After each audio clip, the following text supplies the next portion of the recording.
Our top story at 11 tonight, more stories from tenants at the Veridian Apartments in Lexington.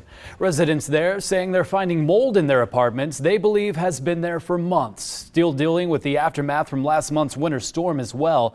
ABC 36 attended a tenant rally yesterday where people shared stories of being without water for several days after that storm and then dealing with burst pipes and water damage well after water was turned back on.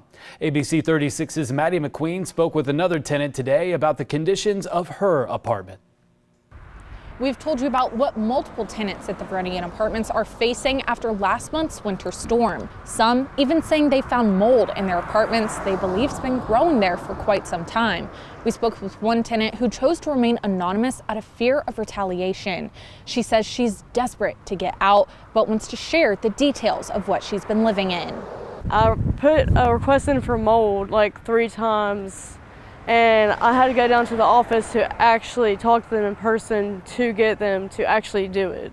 The tenant says she moved into the Veridian in October with her fiance. She says upon moving in, she noticed the hall closet was covered with what she says looks like black mold.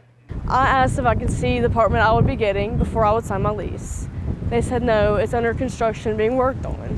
And then I said, okay, that's fine. I'll come back a different day when it's fixed. Came back whenever the day I had to sign my lease, which was on a Sunday, because I was from out of state.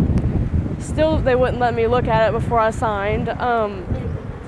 And whenever I did sign, that's when I could go in and actually look around. And that's when I found a closet full of mold. All they did was paint it, and it's currently, to this day, it's seeping back through the paint. The tenant worries about the health of her and her fiance. She says in the last 4 months, they've each had 2 sinus infections and wake up each morning unable to breathe out of their noses. It's causing us to be congested every day and have to take like Claritin and all kinds of stuff that we never took before. The air quality is not very good, with the ductwork smelling like it's wet. Like, you know, like that mildewy smell.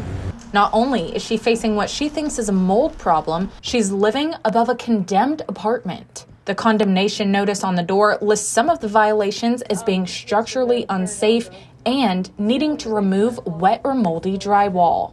As like these apartments on my building are slowly being condemned, more and more people that live there in the other apartments are leaving. The tenant says she gave the Veridian her 60-day notice Thursday, so she and her fiance are able to find a new place to live. Wednesday, ABC 36 called and left voicemails with both the Veridian leasing office and the attorney listed on a vacate letter given to another tenant, but never received a call back. Thursday, ABC 36 went to the leasing office in person to ask the Veridian for comment. This is part of that interaction. We don't do anything with any type of news company, newspapers, anything like that. Okay. Is there a higher up that we could call and try and talk to about? We just want to know from y'all's point of view what is going on and what's happening. All I can say is we don't talk to any type of news stations. Okay, and there's no general manager or anything? I'm the assistant manager. We don't talk to any people. ABC 36 has also reached out to the developers of the Veridian for comment, but has not heard back. We will continue to follow this story as the situation develops. For now, in Lexington, Maddie McQueen, ABC 36 News.